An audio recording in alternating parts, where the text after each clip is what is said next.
have to talk about the struggle of black people, not only in the United States, but in the world. They're getting ready.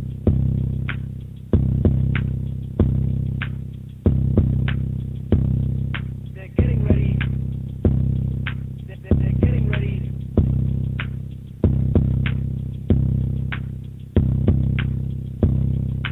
They're getting ready to commit genocide against us.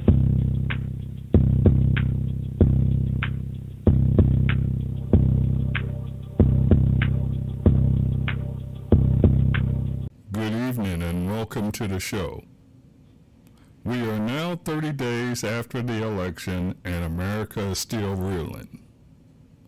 Most are still pointing the finger at the Democrats and their failures and ignoring the fact that this is the direction that corporate power wanted to go in. The United States is a superpower in decline. The oligarchs are trying to stay on top of a declining empire, thus bringing in a fascist regime. We looked at how Trump won this election. Now what do? How can African Americans protect themselves, and why should we be concerned about doing so?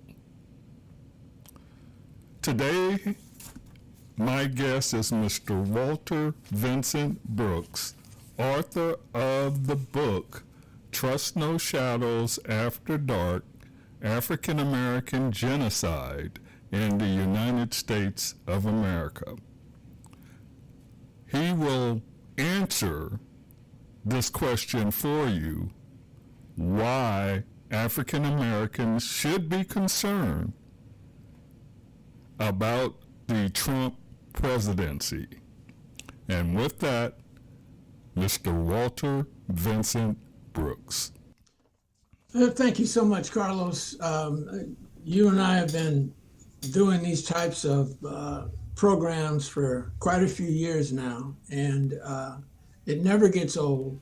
And I've really been grateful that all these years you and I have shared in a mutual kind of vision about America and how things are working. But this is going to be the first time. My book was published in October of 2021, so it's over 3 years out. But this is really going to be the first time that I'm going to take readers through it with a number of excerpts, because if we're going to really make sense out of what happened on November 5th, this literal, to me, a flipping of a switch that has thrown America into an extremely regressive and dangerous state of mind, with an individual, Donald Trump, who has now, it would seem miraculously, taken control of the American government. And I don't just mean as president of the United States. He is coming to power on January 21st with a 5-4 guaranteed Trump-appointed majority on the United States Supreme Court. Congress, both houses of Congress, the margins are narrow, but right now, both houses, the Senate and the House of Representatives, Republicans who are completely under the thumb of Donald Trump are in charge. And he, unlike 2016, he is bringing in an absolute core of dedicated Donald Trump followers, like-minded followers, who have told us through the election, and now they're getting ready to show us that they're going to completely flip the United States government and political superstructure inside out. For Black people, This is more than a wake-up call. This is the greatest challenge of our lifetimes. Those of us, I'm in my 70s, Carlos is in his 70s. This ain't just about us old folks not being able to relate to the modern times.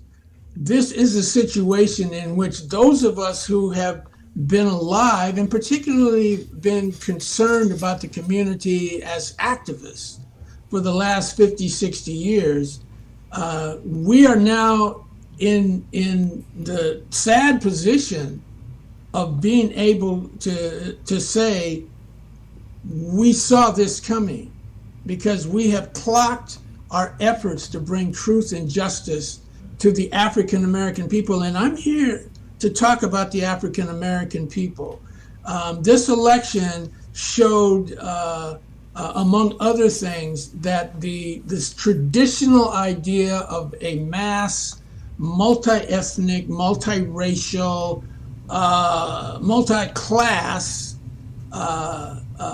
affiliation and unity did not succeed. It did not succeed on November 5th, and that's one of possibly, aside from losing, Kamala Harris losing the election in and of itself, is one of the most disappointing things, is to find out how many people that we had assumed were dedicated followers of the Democratic Party turned.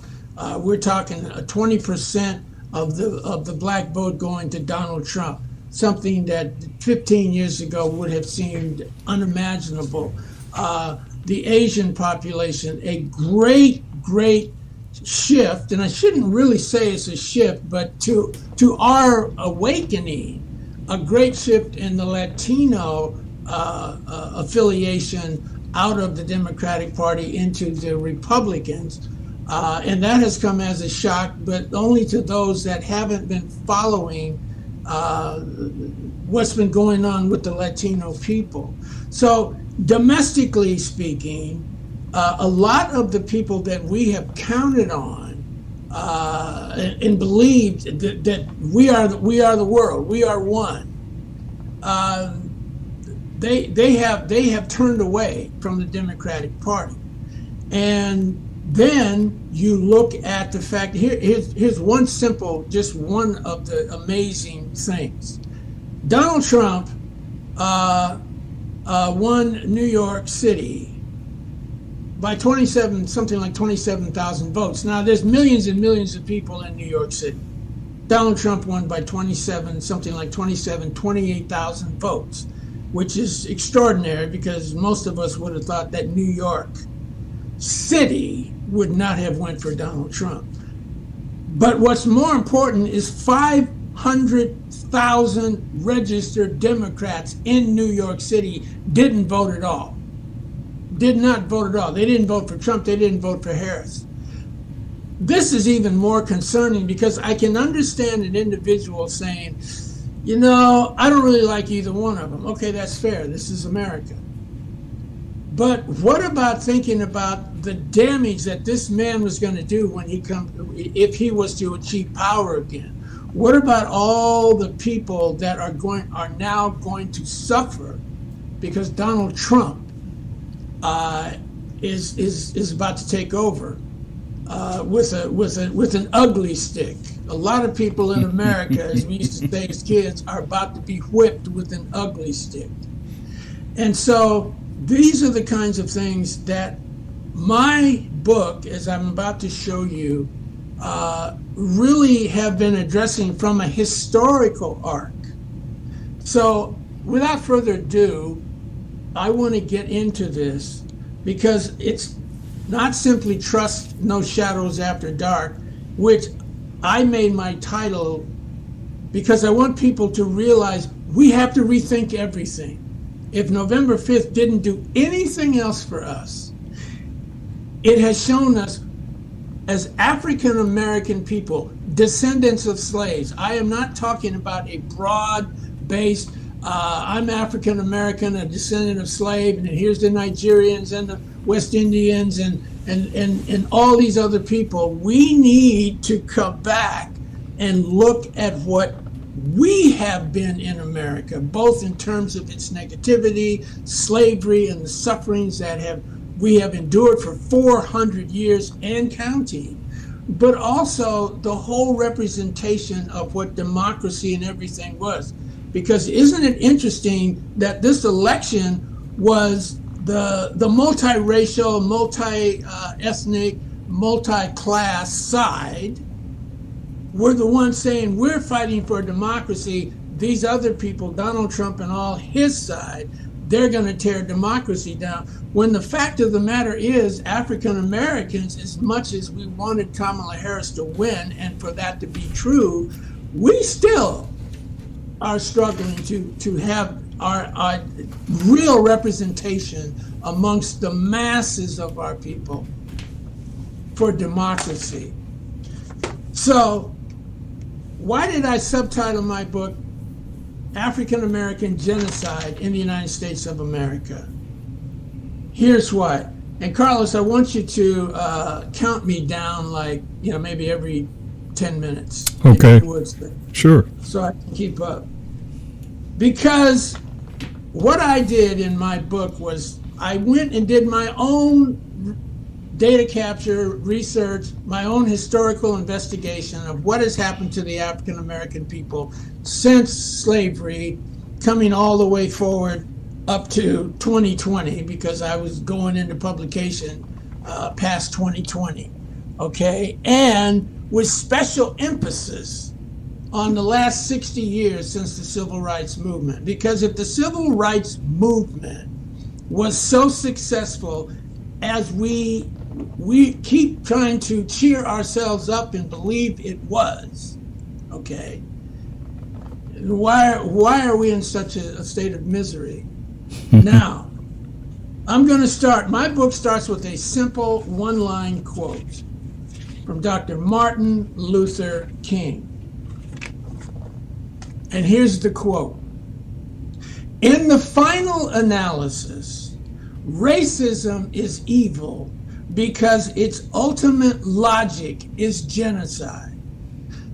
Dr. King made a speech called The Other America about 11 months before his assassination. And in this speech, for the first time, he publicly related what was happening to the African American people to the Nazi destruction of the European Jews. He pulled that trigger. He opened that door. This is how Dr. King's mind and his focus and his understanding of what was really taking place in America had changed by 1967, by the summer of 1967. Now I'm going to read you the actual full statement. In the final analysis, racism is evil because its ultimate logic is genocide. Hitler was a sick and tragic man who carried racism to its logical conclusion. And he ended up leading a nation to the point of killing about 6 million Jews. This is the tragedy of racism because its ultimate logic is genocide. If one says that I am not good enough to live next door to him, if one says that I am not good enough to eat at a lunch counter with him, or to have a good, decent job, or to go to school with him merely because of the color of my skin, he is saying consciously or unconsciously that I do not deserve to exist. This is such a profoundly important statement made by Dr. Martin Luther King in the last 11 months of his life. He had elevated all of the conditional negative factors of Black life: residential segregation, employment segregation, education segregation, all of our roster of discriminations. He had elevated his understanding of that to say, if you're not going to make it possible for us to have access and opportunities to these life-giving conditions of a decent job, a decent place to live, a decent community, decent economic development, decent education. If you're not going to make that possible, you don't even want us here. So the idea of genocide now, even to Dr. Martin Luther King, made a lot more sense. He was starting to look in the right direction. Now, here's the thing. I wrote this book with a platform. And my platform was, suppose everything that's happening to the African American people, all these shifts and twists and turns that we've been going through over since the civil rights movement came of age in the 1950s, everything that has happened from the 1950s to November 5th, 2024, suppose all of that was by design to put us in a place where we could be much more readily and easily destroyed as a people inside the United States of America. And the man that helped me the most develop that platform is the late, great Dr. Raul Hilberg, who wrote a book called The Destruction of the European Jews, published in 1961, and I read it in 1975. And he put together, how did the Nazis take the Jewish people, one of the world's most culturally cohesive, smartest, economically developed people, educated people, how did they get manipulated into a situation where they were so unprotected and helpless that they couldn't prevent the extermination, the slaughter of 6 million of their own people? 1/3 of all the Jews in the world died under Nazi Germany. And here's something that Dr. Hilberg, here is a quote from his book, and I want you to hear what he has to say about the word integration. In the last analysis, total integration requires complete acceptance. I'm going to read it again. In the last analysis, total integration requires complete acceptance. So long as acceptance is withheld from a group of people, those people will live more or less peacefully in a state of equilibrium between ultimate incorporation and final annihilation. We have been pursuing integration in the American social order since the 1950s, technically since we were brought here as slaves, but it took 250 years to get us out of slavery. And from 1865 to 2025, November 5th, to be exact, we have been struggling to be integrated fully into the American social fabric, to finally reach a state where being black doesn't make a difference. As the late, great Bob Marley says in his song, until the color of a man's eyes is no more relevant, until the color of a man's skin is no more relevant than the color of his eyes, there's going to be war. What a great line. That's what we've been pursuing. Can we ever get America to the point that our skin color no longer is this unbreakable line of division in this country? And on November 5th, the jury finally came back, and the answer is no. It's not ever going to happen in America.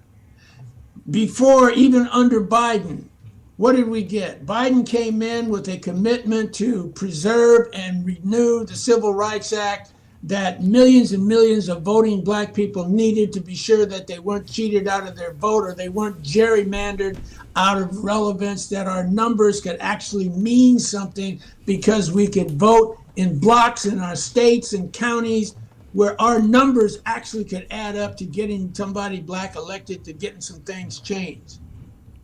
He failed to do that. But he was nice. He gave us Juneteenth. He gave us Juneteenth as a consolation prize. 2 minutes left, Walter. And Juneteenth, as we can see, it didn't do a thing on November 5th, 2024. It didn't help us at all.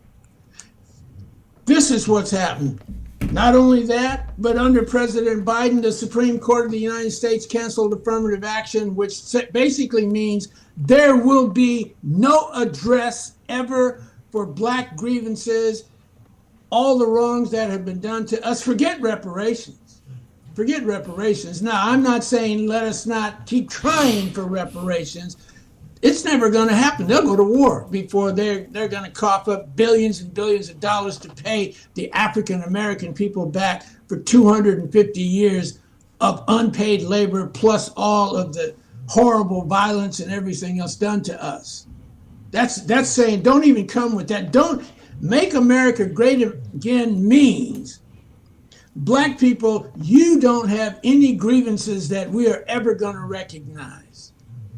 Does that sound familiar? Yes. It should, because in 1857, the Supreme Court of the United States ruled on a case by a man, a slave named Dred Scott, who ran away to freedom and got to a state where the slavery was outlawed, and he thought he was free, but the federal government of the United States had the fugitive slave law that said even if a runaway slave gets to a state where slavery is illegal, he is deeded property and must be returned to his rightful owner. Well, that was just confirmed on November 5th. We're going back to that. And if you don't think that's going to get down to specifics, the state of California, the largest state with over 40 million people, they voted on November 5th to restore the 13th Amendment ban against involuntary servitude. They had canceled it some years back. They said, we will never make prisoners in the state of California correctional system have to do slave labor and work for free, work against their will. They actually had a referendum in California on November 5th, and the people of California voted it back in. That's sad. That was the 10-minute timer going off too. All right.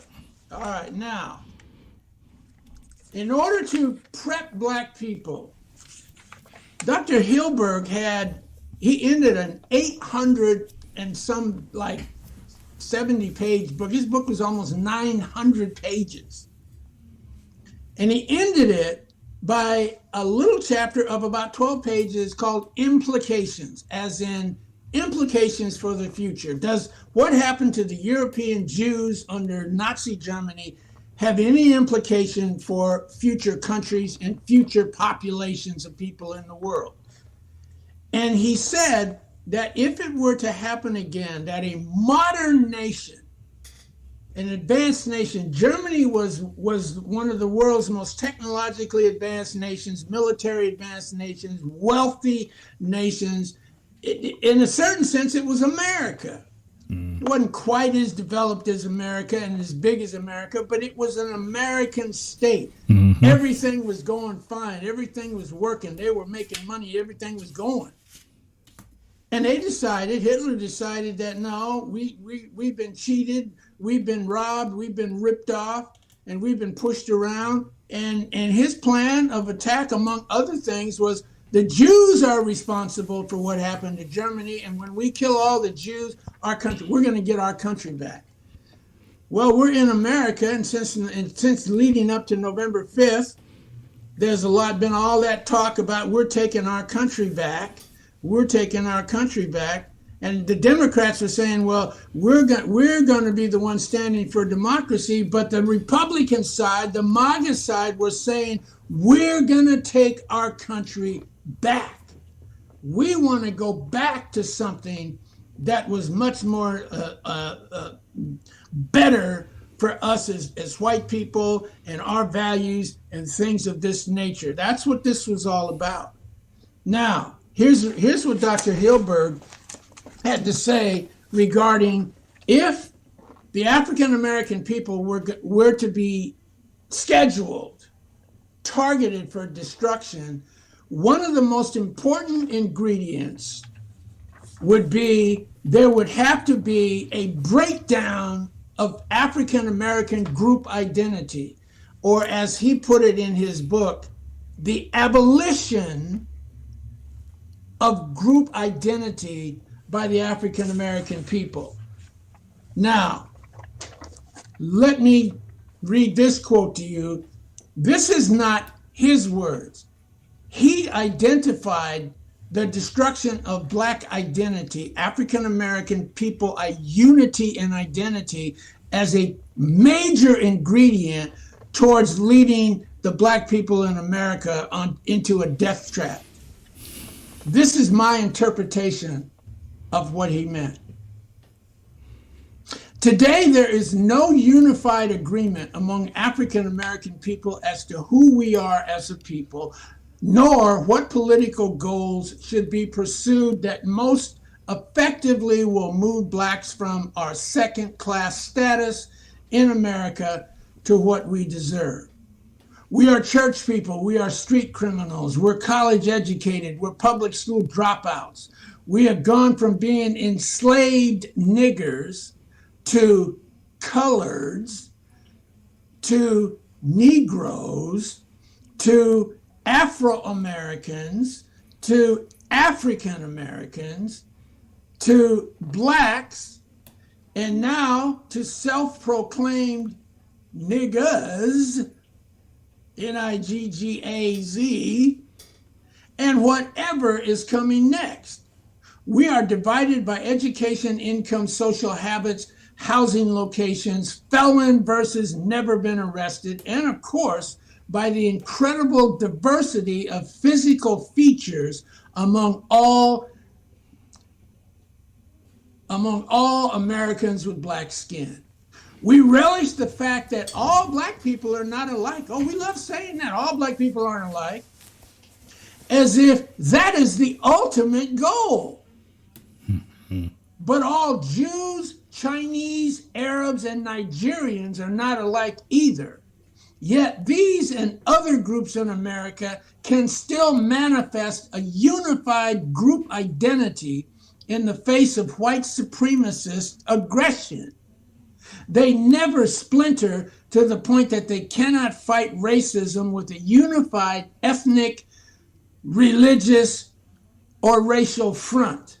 African Americans, on the other hand, are still arguing over what to even call ourselves.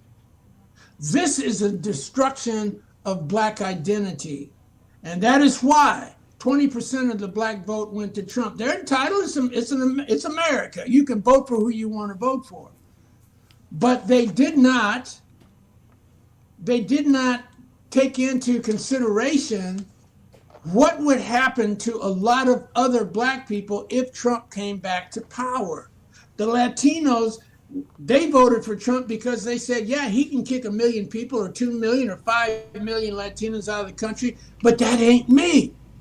And they figure, well, I'm an American citizen, so I won't be put out of the country.